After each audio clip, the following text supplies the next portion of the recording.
Hello everyone. This is your political and social life chapter 4, understanding law. So what do you understand by law? Law means कानून. कानून से आप क्या समझते हैं? Let's find out with the scene of a police station. Scene 1 में बताया गया कि एक पुअर वुमेन है जिसका साथ में सन खड़ा है 17 to 18 years old, जो कि पुलिस ऑफिसर के सामने हाथ जोड़ के खड़ी हुई है. So my son is young and he got influenced. He will never steal from anyone ever again. Please forgive him. इस लेडी का जो सन है उसने चोरी की है, तो वो पुलिस के सामने हाथ जोड़ के खड़ी है, सॉरी कह रही है कि सर नेक्स्ट टाइम से मेरा सन ऐसा कभी कुछ नहीं करेगा, आप उसे इस पर माफ़ कर दीजिए. तो पुलिस बोलता है इसे हमने चोरी करते हुए एक शॉप से पकड़ा है, इसे पनिश करने की ज़रूरत है, इसे हम जेल में लॉक कर देंगे, तभी इसे समझ में आएगा, तभी ये सीखेगा. तो लेडी कहती है कि प्लीज़ सर, वो अभी इमैच्योर है, अभी उसमें इतनी मैच्योरिटी नहीं आई है, समझ नहीं आई है, वो नेक्स्ट टाइम से ऐसा नहीं करेगा, प्लीज़ आप उसे छोड़ दीजिए. तो पुलिस मना कर देता है कि नहीं, इसे ले जाके जेल में बंद कर दीजिए, तभी इसको समझ में आएगी, हमें अपना काम करने दीजिए और आप यहाँ से जाइए. ठीक है. अब सेकंड सीन में देखिए कि 2 wealthy man means rich people आए हैं, एक वुमेन भी है साथ में, सेम पुलिसमैन है और उनका बॉय भी सेम एज का है जैसा कि ऊपर वाले सीन में था. इन्होंने अच्छे अच्छे कपड़े पहन रखे हैं, ये लोग रिच है. इनके बेटे ने भी चोरी की है. Son stealing is bad, don't do it again, your father is a big man. अब पुलिस क्या बोल रहा है कि तुम एक अच्छे घर से हो, तुम्हारे फादर इतने बड़े बिजनेसमैन हैं, तो ये सब चीज़ें तुम्हें सूट नहीं करती है. मुझे समझ में आ गया कि तुम्हें इस इंसिडेंट से समझ में आया होगा और तुम ऐसा नेक्स्ट टाइम नहीं करोगे. तो लेडी बोलती है thank you officer, sending our son to the police station hampers our image in the society, thank you for your help. तो वो लेडी बोलती है कि थैंक यू ऑफिसर, आपने हमारे बेटे को छोड़ दिया, नहीं तो हमारी सोसाइटी में इमेज ख़राब हो जाती. तो पुलिस बोलता है you are welcome sir, you are such a big business man, your son's place is not in the jail. Besides, children this young sometimes get badly influenced. It does not mean he should be kept behind bars. अब police क्या बोल रहा है, your welcome, आप एक बहुत बड़े businessman हैं, आपके सन की जगह जेल में नहीं है. इस एज में बच्चे कभी कभी बुरी आदतों से इन्फ्लुएंस हो जाते हैं. सो केस का मतलब ये नहीं कि हम लोग उन्हें जेल में डाल दें. तो अब आपको सीन से क्या समझ में आया, जो पुअर लेडी थी उसके साथ अनफेयर हुआ या नहीं? So let's start with the rule of law. Laws क्या होते हैं? Set of rules followed by country और a state that defines what the people should and should not do, but should any arbitrary rule be made into a law. Laws क्या होते हैं? एक rules का set होता है जो कि कंट्री या स्टेट फॉलो करती है कि पीपल्स को क्या करना चाहिए और क्या नहीं करना चाहिए, that is the laws. But उसमें किसी भी आर्बिट्री रूल्स नहीं बनाए जाना चाहिए. आर्बिट्री मीन्स होता है मनमानी, जो अपनी इच्छा से हम लोग रूल्स बना लेते हैं, लॉज बना लेते हैं, वो नहीं होना चाहिए. Laws are meant to be just and fair. Laws जो बनाए जाते हैं वो फेयर बनाए जाते हैं, किसी को भी अनफेयर नहीं ट्रीट किया जाता है, किसी भी बेसिस पे डिस्क्रिमिनेटिंग नहीं होती है. वो कोई सी भी सोसाइटी का पर्सन हो, उसका कोई भी बैकग्राउंड हो, कोई भी रिलीजन हो, कोई भी जेंडर हो. Okay, so for this Indian constitution provides a principle which is called the rule of law. So Indian constitution एक प्रिंसिपल बनाया है जिसको नाम दिया गया है rule of law. Rule of law is to put a check on an arbitrary use of power by anyone. Rule of law check करते हैं कि कोई भी अपनी पावर का मिसयूज़ ना कर रहा हो, कोई भी अपनी पावर का आर्बिट्री यूज़ ना कर रहा हो. सो इंडियन डेमोक्रेसी में सभी सिटीजन इक्वल्स होते हैं लॉ की नज़रों में, in front of law, irrespective of the social status, caste, religion, gender, etc. So in the above case जो भी हमने सीन देखा उसमें the policeman is violating the law by discriminating between two children of different social status. Policeman क्या कर रहा था? भेदभाव कर रहा था ना, उसने प्रेजुडिस किया 2 चिल्ड्रन के बीच में, क्योंकि उनके सोशल स्टेटस में डिफरेंट था. एक पुअर चिल्ड्रन था और एक रिच चिल्ड्रन था, चाइल्ड था, sorry. Okay, so have you ever notice that symbol of Indian judiciary? आपने इंडियन जुडिशरी का सिंबल देखा है?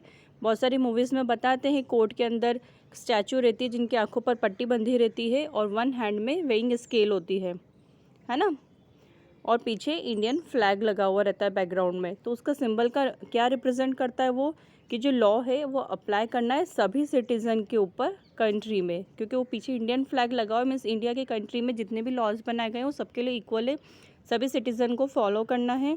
जो ब्लाइंड फोल्ड स्टैचू होता है उसका मतलब होता है कि वो न्याय देंगे, जस्टिस देंगे विदाउट प्रेजुडिस, किसी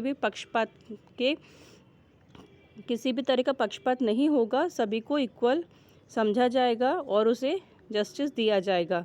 वो फेयर और जो वेइंग स्केल होता है उसका मतलब होता है कि वो फेयर और equal administration of the law without corruption, grid, prejudice और favour.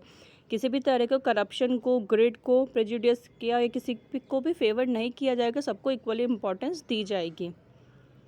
So as per our constitution all laws apply to all citizen irrespective of their religion, caste और जेंडर। सभी लॉज सभी सिटीजन्स के लिए अप्लाई होते हैं, वो किसी भी रिलीजन का हो, कास्ट का हो, जेंडर का हो, किसी भी तरह का डिस्क्रिमिनेशन नहीं होगा। No one is about the law as per social status और पॉलिटिकल पावर। कोई भी लॉ से ऊपर नहीं होगा, उसका कोई सा भी सोशल स्टेटस हो, अमीर हो, गरीब हो, कैसा भी हो, उसके पास कितनी भी पॉलिटिकल पावर हो। Even president of India is not about the law. जो प्रेसिडेंट होते हैं इंडिया के वो भी लॉ से ऊपर नहीं होते हैं। Okay, so there must be a proper punishment and process to find out guilty in case of any crime or violation of law। सभी को प्रॉपर पनिशमेंट दिया जाएगा और सभी के प्रोसेस फॉलो की जाती है उन्हें गिल्टी फाइंड आउट करने की अगर कोई भी क्राइम या वायलेशन किया है। For law to be just and fair it needs to follow procedures to investigate the truth and establish guilt. So law को फेयर बताने के लिए क्या नीड होती है कि प्रॉपर प्रोसीजर फॉलो किया जाए कि इन्वेस्टिगेशन का, ताकि ट्रुथ सबके सामने आए और गिल्टी स्टैब्लिश हो। Only then a person must be declared guilty. जब तक किसी का जुर्म साबित नहीं होता है तब तक उसे आप गिल्टी नहीं बोल सकते हो। Once done there must be proper suitable punishment for the violation of law. जब तक अगर उसको गिल्टी फाइंड आउट कर लिया गया है उसके बाद ही आप उसको पनिशमेंट दे सकते हो। It is said that during the colonial period, rule of law started to take form in India। जो कॉलोनियल पीरियड था, मीन्स जो ब्रिटिशर्स का पीरियड था, उस समय इंडिया में लॉज बनना स्टार्ट हो गए थे। Though this theory is believed and argued by many historians considering the laws created under British Raj were many times arbitrary. जो ब्रिटिशर्स ने लॉज बनाए वो बहुत बार ऐसे लॉज उन्होंने बनाए जो आर्बिट्री थे, मीन्स उन्होंने अपनी इच्छा से बनाए थे, अपनी मनमानी करके बनाए थे। सो बहुत सारे जो हिस्टोरियंस ने जो नेशनलिस्ट थे, इंडियन नेशनलिस्ट जो थे, उन्होंने इसका बहुत प्रोटेस्ट किया। सो हम वो आर्बिट्री लॉज के बारे में पढ़ेंगे। ये केस स्टडी दी है जलियांवाला बाग मैसेकर की, जो कि आप लोग अच्छे से पढ़ा होगा, आप लोगों ने इसके बारे में सुना होगा, बहुत सारी मूवीज़ भी बनी है इनके ऊपर। जब ब्रिटिश रूल कर रहे थे इंडिया के ऊपर तो इंडिया जो थी वो डाइवर्स कंट्री थी, बहुत ज़्यादा पॉपुलेशन भी थी यहाँ की। तो जो people protested and rebelled against the rule, it become difficult for British to keep a strong control over the masses. बहुत बार क्या होता था कि जो इंडियन पीपल्स थे वो लोग उन्हें प्रोटेस्ट करते थे, रिबेलियंस थे। रिबेलियंस में जो देशद्रोह होते हैं, राजद्रोह जो करते हैं, तो उन्हें ब्रिटिशर्स के कोई रूल नहीं पसंद आते थे तो वो लोग उसे अपोज करते थे। सो ब्रिटिशर्स को बहुत डिफ़िकल्टी होती थी उनके ऊपर कंट्रोल करना। सो उन्होंने अपनी अथॉरिटी को प्रूव करने के लिए ब्रिटिश राज क्या इंट्रोड्यूस किया, उन्होंने सेडिशन एक्ट को इंट्रोड्यूस किया 1870 में। सेडिशन एक्ट में क्या करते थे वो लोग, किसी को गिल्टी फाइंड आउट ना, मतलब विदाउट एनी रीज़न, उन्हें सिर्फ ऐसा लगता था कि ये राजद्रोह कर रहा है तो उन्हें अरेस्ट करके और उन्हें पनिश कर देते थे विदाउट एनी रीज़न। मीन्स वो लोग फाइंड आउट भी नहीं करते थे कि गिल्टी है या नहीं है, विदाउट एनी ट्रायल वो लोग अरेस्ट कर लेते थे।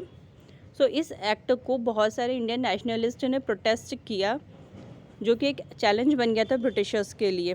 सो ये एक एग्जांपल है आर्बिट्री यूज़ का, जो कि ब्रिटिशर्स यूज़ करते थे, अपनी मनमानी की उन्होंने बहुत ज़्यादा। सो जो इंडियंस थे वो लोग रेडी नहीं हो रहे थे एक्सेप्ट करने के लिए ऐसे आर्बिट्री लॉज को। तो जो ब्रिटिश रूलर्स थे उस समय, तो वो लोग तो रूल कर रहे थे, तो वो किसी भी तरह का आंसर देने को रेडी नहीं थे इंडियंस को। उनकी जो मनमानी होती थी वो लोग करते थे। ये एटीट्यूड जो था ब्रिटिशर्स का, ये रिस्पॉन्सिबल था नेशनलिस्ट मूवमेंट का जो इंडियंस ने स्टार्ट किया था। उस टाइम पे रॉलेट एक्ट लेके आए थे वो 1919 में। तो नेशनलिस्ट ने अपोज किया उस एक्ट को, और उस अपोजिशन की वजह से एक मास मैसेकर हुआ जलियांवाला बाग में। मैसेकर मीन्स होता है नरसंहार, जो बहुत सारे लोगों की सामूहिक हत्या कर दी जाती है, दैट इज़ मैसेकर। ये अमृतसर में हुआ था, जो कि जनरल डायर थे उस समय वहाँ के गवर्नर। उन्होंने ऑर्डर किया कि जो पूरा उनकी जो ट्रुप थी, आर्मी थी, उन्हें ऑर्डर दे दिया कि जितने भी यहाँ पर इनोसेंट पीपल्स बैठे हुए हैं सबको शूट कर दिया जाए। ओके, सो बहुत सारे, देखिए आप पिक्चर्स में बताया गया, इतनी सारी पब्लिक थी और सबको एक साथ उन्होंने शूट कर दिया। So development and evolution of laws. The massacre of Jallianwala Bagh left Indians shocked. The national movement grew stronger and nationalists began protesting the arbitrary laws of the British. So एक बहुत ही ये example है arbitrary law का। उन्होंने अपनी मर्ज़ी से किया, कोई लॉज नहीं थे, कोई रूल्स वो लोग फॉलो नहीं करते थे, उनकी जो इच्छा थी वो कर लेते थे। सो ये जो मैसेकर हुआ था जलियांवाला बाग में, इससे इंडियंस जो थे बहुत ज़्यादा शॉक में आ गए थे। सो ये जो नेशनल मूवमेंट उन्होंने स्टार्ट किया था वो और ज़्यादा स्ट्रॉन्गर होता गया, और जो नेशनलिस्ट थे वो लोग, जो ब्रिटिशर्स के आर्बिट्री लॉज थे, उनको प्रोटेस्ट करना स्टार्ट कर दिया उन लोगों ने। The enormity of the measures taken, Indian nationalist began fighting for equality. ये महात्मा गांधी और रविन्द्रनाथ टैगोर ने जो बताया गया है वो सब लिखा है। Okay, so the Indian nationalists began fighting for equality in front of law, and more importantly for the idea of justice behind all laws and acts introduced for the people of India. जो Indian nationalist थे उन्होंने fight करना start किया equality के लिए, कि जो laws है उनके वो सभी के लिए इक्वल होना चाहिए, और मोर इम्पॉर्टेंट जो आइडिया होता है जस्टिस का लॉज के बिहाइंड, वो भी इंडिया में इंट्रोड्यूस किया जाना चाहिए, कि जो लॉज है वो सभी के लिए इक्वल होना चाहिए और जस्टिस भी सभी को इक्वल मिलना चाहिए। So there were many protest and rebellions by people. Towards the end of 19th century people started taking up law as a profession and demanded inclusion in the courts that were dominated by the British. So जब 19th century का and आया तो people ने क्या किया, law को as a profession choose किया। लोग लॉज में जाने लग गए, जैसे कि एडवोकेट्स होते, जज होते, एक प्रोफेशन हो गया लॉ का। सो वो लोग इस प्रोफेशन में जाने लगे, और उन लोगों ने डिमांड की कि कोर्ट्स में जो ब्रिटिशर्स ने डोमिनेट किया है वो सब नहीं होना चाहिए। वो लोग जस्टिस और राइट्स के लिए खड़े हुए पीपल के। ग्रेजुअली इंडियन जजेस also started playing a major part in court and decision making. So जो इंडियन जजेस थे उन लोगों ने भी अपना रोल प्ले करना स्टार्ट किया कोर्ट्स में और डिसीजन मेकिंग में। Since then the Indian legal system started evolving. ऐसे इंडियन लीगल सिस्टम इवॉल्व होना स्टार्ट हुआ। तो जो ब्रिटिशर्स थे वो लोग लीगल सिस्टम को शेप नहीं देते थे। ये किसकी वजह से हुआ, जो इंडियन नेशनलिस्ट थे उनके कंट्रीब्यूशन की वजह से हुआ है, who worked and brought up issues that shaped the legal system. At the time of independence, the makers of our constitution were focused on making the Indian legal system just fair and equal for everyone. So independence के time पे क्या हुआ, जो makers थे constitution जिन्होंने बनाया, उन लोगों ने इस चीज़ पे फोकस किया कि जो इंडियन लीगल सिस्टम है वो फेयर होना चाहिए और इक्वल होना चाहिए सभी के लिए। Because with the application of rule of law, it makes sure that everyone is equal before the law and is treated equally irrespective of his her or her religion, caste, background और gender. सो जब laws बनाए गए तब इस चीज़ को sure किया गया कि सभी को इक्वल समझा जाएगा, उन्हें इक्वली ट्रीट किया जाएगा। वो किसी भी रिलीजन से हो, कास्ट कोई सी भी हो, बैकग्राउंड, जेंडर कोई भी मैटर नहीं करेंगे, सबको इक्वली ट्रीट किया जाएगा। सो हमारे कॉन्स्टिट्यूशन ने सिर्फ लॉज ही नहीं प्रोवाइड किए, बट उन्होंने टाइमली अपडेट भी किया है इन चीज़ों को जहाँ पर रिक्वायरमेंट थी। Okay, now let's find out. Two women were looking at the clips of domestic violence. Domestic violence जो होता है विमेन के ऊपर, जो घरेलू अत्याचार कहा जाता है, उसके ऊपर बताया गया है कि टू वुमेन की कॉन्वर्सेशन दी गई है। शायरा बानो है, वो बोलती है कि बहुत सैड है जो वुमेन्स के ऊपर ऐसा होता है, उसे देख के बहुत दुख होता है। मंजू कहती है yes we all should get together and fight against this inhuman crime. हमें सबको साथ में आना चाहिए और इस इनजस्टिस के अगेंस्ट फाइट करना चाहिए। सायरा बानो कहती है व्हाट कैन वी डू, हम क्या कर सकते हैं। So Manju said we should hold public meeting, हमें पब्लिक मीटिंग्स करना चाहिए, वुमेन ऑर्गेनाइजेशंस बनानी चाहिए और लॉ की डिमांड करनी चाहिए जो कि वुमेन को प्रोटेक्ट करें. Saira Bano, yes, we can inform media also to spread awareness and should contact the legal advisor who can help us in legal matters to provide justice for women. अब आजकल तो media, social media बहुत ज़्यादा trend में है, तो आप social media के थ्रू अवेयरनेस फैला सकते हैं. सोशल मीडिया में व्हाट्सएप के थ्रू, फेसबुक के थ्रू, ट्विटर है, इंस्टाग्राम में बहुत सारे ऐसे एप्लीकेशंस हो गई हैं, न्यूज़ चैनल्स है, न्यूज़पेपर्स हैं. ओके, सो इन सब के थ्रू हम अवेयरनेस फैला सकते हैं, स्प्रेड कर सकते हैं. हम अपना एक लीगल एडवाइज़र कांटेक्ट कर सकते हैं जो कि हमें लीगल मैटर्स में हेल्प करे कि हम कैसे वुमेन को जस्टिस दिलाएं. Manju, yes there are laws but we need more stricter laws to punish the guilty and ensure safety for women. Manju कहती कि लॉज तो हैं लेकिन हमें और स्ट्रिक्ट लॉज की नीड है जिसकी वजह जो कि उस गिल्टी को पनिश करे और हमारी सेफ्टी को एंश्योर करे. Okay, now parliament and laws. Laws in our country are made by parliament of India. लॉज कौन बनाता है? Indian parliament. जितनी भी पार्टीज होती है वो डिस्कस करती है, डिबेट करती है किसी भी एक एग्रीमेंट के ऊपर लॉ को पास करने के लिए जो कि इंडियन सिटीजन्स के लिए बेनिफिशियल हो. जब इंडिया को इंडिपेंडेंस मिली तो जो कॉन्स्टिट्यूशन मेकर्स थे उन्होंने एक डीप एनालिसिस किया, डिस्कशन किया इश्यूज़ के ऊपर that persisted in India that could hinder the dream of having an equal, just and fair system of governance in our country. जो कॉन्स्टिट्यूशन मेकर्स थे उन लोगों ने ये ड्रीम देखा कि हम लोग एक इक्वल और फेयर सिस्टम लेके आए कंट्री में. There are several social issues that were abolished and laws were made to protect the right of every individual in India. Even today laws are amended or new laws are introduced in a country by parliament, but the question is how are the laws made. अभी भी हमारी countries में new laws लेके आते हैं parliament जो कि constitution makers जो कि पार्लियामेंट में इंट्रोड्यूस किए जाते हैं. लेकिन क्वेश्चन ये बनता है कि लॉज बनते कैसे हैं. तो हम देखेंगे कि लॉज बनाए कैसे जाते हैं. So every law that is made is first introduced as a proposal for discussion and debate in the parliament. कोई सा भी अगर लॉ बनाया जाता है तो सबसे पहले वो एज अ प्रपोजल इंट्रोड्यूस किया जाता है पार्लियामेंट के अंदर जिसके ऊपर डिस्कशन और डिबेट होती है. फिर जब वो इंट्रोड्यूस हो जाता है प्रपोजल, देन एक स्ट्रॉन्ग रीज़न सपोर्ट करता है उसे. मतलब एक स्ट्रॉन्ग रीज़न होना चाहिए कि वो लॉ क्यों बनाया जा रहा है, वो बेनिफिशियल है क्या नहीं है. फिर जब वो रीज़न सोसाइटी को, this reason is mostly given by the society itself. The society that includes all the citizen of our country raises the requirement for either an amendment or introduction of a new law. फिर वो देखा जाता है कि वो society के लिए required है या नहीं है, उससे कुछ बेनिफिट है या नहीं मिल रहा है, उसके ऊपर फिर उस लॉ का ऊपर डिस्कशन होता है.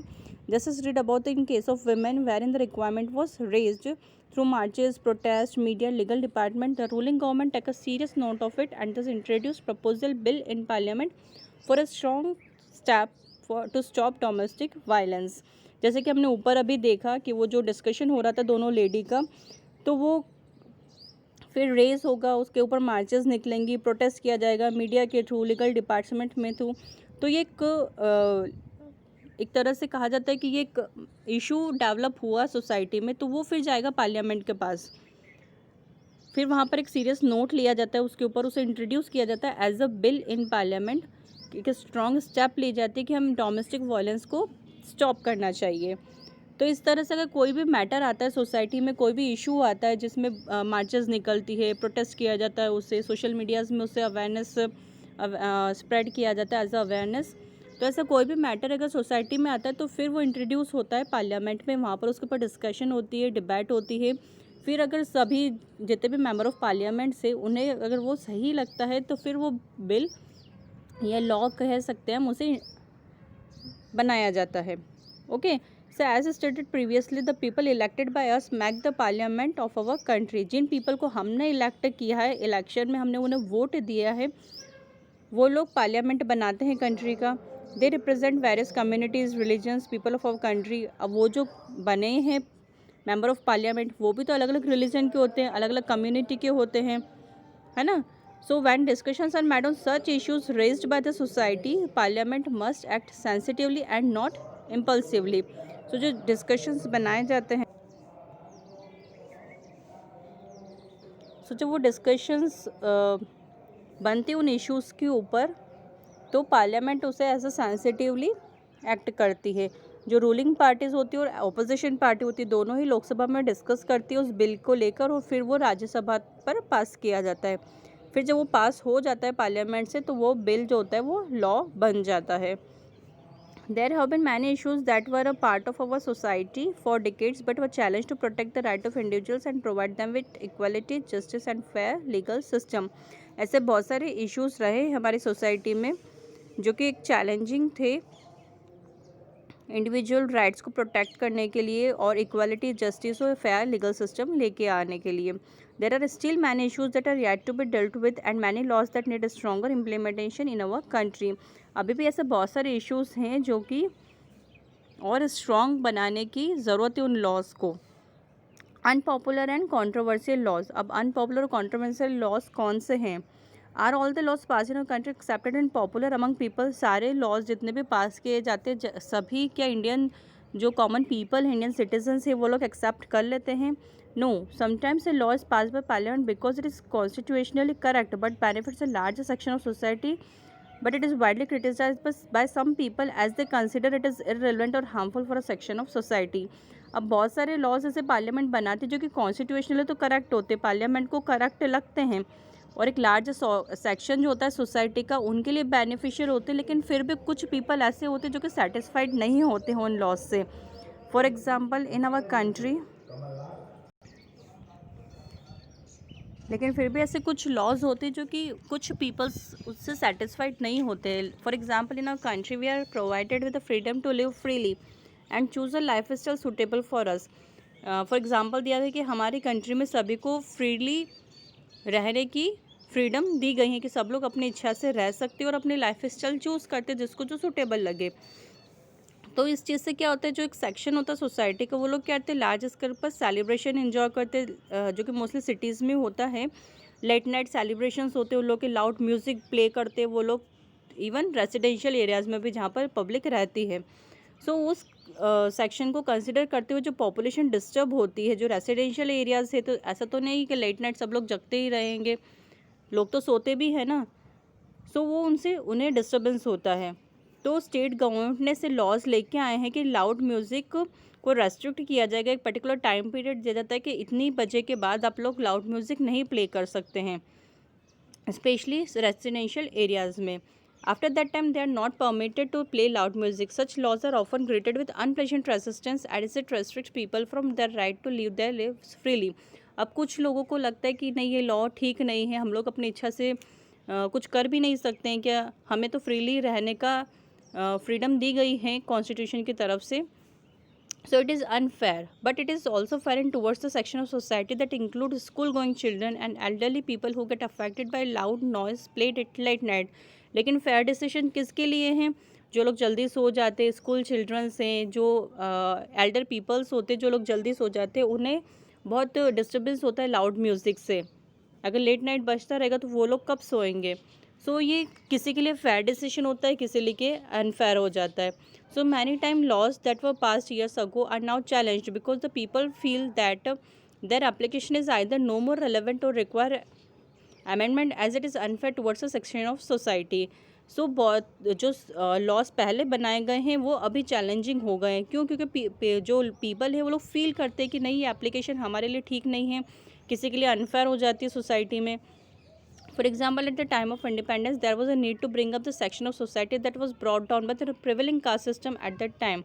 एक एग्जाम्पल दिया गया है कि इंडिपेंडेंस के टाइम पे क्या था कि जो सोसाइटी का एक सेक्शन था जिन्हें ऊपर उठाने की बहुत ज़्यादा ज़रूरत थी, क्योंकि उस समय कास्ट सिस्टम में बहुत ज़्यादा डिस्क्रिमिनेशन था। कुछ लोगों को अनटचेबल्स कहा गया था, जो स्वीपर्स वगैरह होते थे उन्हें टच नहीं होने देते थे कहीं भी। सो उस समय ये एजुकेशनल इंस्टीट्यूशन में रिजर्वेशन का लॉ बनाया गया था। रिजर्वेशन मीन्स आरक्षण का, कुछ सीट्स जो रिजर्व्ड होती है एजुकेशनल इंस्टीट्यूशंस में, कि जो शेड्यूल्ड कास्ट है, शेड्यूल्ड ट्राइब्स है, फिर जनरल कैटेगरी है, ऐसे कैटेगरीज में डिवाइड किया हुआ है, तो सबके लिए सीट्स रिजर्व्ड रहती है। तो ये अब लोगों को ये लॉ इंडिपेंडेंस के टाइम पे बनाया गया था और अब इंडिपेंडेंस को इतने साल हो गए हैं, तो अब लोगों को ये लॉ सही नहीं लगता है। After years of independence, it is now topic of debate and discussion, challenging the validity of it and asking for equal opportunities for everyone, irrespective of any social association with any caste or background. तो अब public को लगता है कि नहीं, ये law सही नहीं है, अब इसके ऊपर फिर से डिस्कशन होनी चाहिए, डिबेट होनी चाहिए और सभी को इक्वल अपॉर्चुनिटी देनी चाहिए। उनके कास्ट और बैकग्राउंड को लेके कोई भी इनइक्वालिटी नहीं की जानी चाहिए। In a democratic setup like ours, people are free to criticize and stand against something they do not feel is correct. अब हमारी कंट्री जो डेमोक्रेटिक कंट्री है, तो सभी को आज़ादी दी गई है कि वो लोग किसी भी चीज़ को क्रिटिसाइज़ करें, उसके अगेंस्ट खड़े रहें, जो वो लोग फील करते हैं करेक्ट जो चीज़ है उसके लिए वो लोग बोल सकते हैं। So they have several ways to protest, from holding rallies to writing newspaper or speaking through news channels or even social media. बहुत सारे तरीके होते हैं प्रोटेस्ट करने के। आप रैली होल्ड कर सकते हो, न्यूज़पेपर में लिख सकते हो, आप बोल सकते हो न्यूज़ चैनल पर, सोशल मीडियाज़ पर। वो पीपल जो अपने ओपिनियंस शेयर कर सकते हैं, लॉज के अगेंस्ट खड़े भी रह सकते हैं अगर वो किसी चीज़ से एग्री नहीं करते हैं। तो इससे बहुत सारे तरीके होते हैं किसी भी चीज़ को प्रोटेस्ट करने के। If making, implementing and maintaining law and order in a country as vast and diverse as ours is not easy, then it is also not just the responsibility of few handful of people in power, but is shared by every citizen of India. अब हमारी country जो vast और diverse है, तो इतने सारे लोगों को हैंडल करना इजी टास्क तो है नहीं, तो ये सभी की रिस्पॉन्सिबिलिटी बनती है। कि कुछ पीपल की रिस्पॉन्सिबिलिटी नहीं है कि उनके पास पावर है तो वही सब कुछ कर सकते। ये एवरेज सिटीजन ऑफ इंडिया की रिस्पॉन्सिबिलिटी बनती है कि वो अपने ओपिनियंस को शेयर करे। Okay, understood.